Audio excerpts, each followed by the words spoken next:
ምንድነው ድንቁ የሚል አይጠፋ የጌታን ስራ ሊክድ ሚለፋ ይስማኝ ልንገረው ከብዙ ጥቂት በራሱ መንገድ ሄዶ ለሚስት ምንድነው ድንቁ የሚል አይጠፋ የጌታን ስራ ሊክድ ሚለፋ ይስማኝ ልንገረው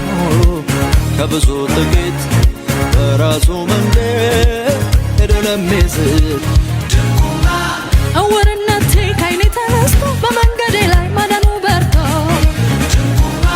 ሰው የማይፈታው የሰይጣን ገመድ ከላይ ሲበን ሲሆን እንዳመድ ተገዢ ነበርኩ አሁን ከሳለሁ የጨለማ ልጅ አሳድዳለሁ ከሲኦል አፋፍ ነው የታደገኝ ውርደቴን ገፎ ክብር ለበሰኝ ይባረክ ስምህ ይባረክ ስምህ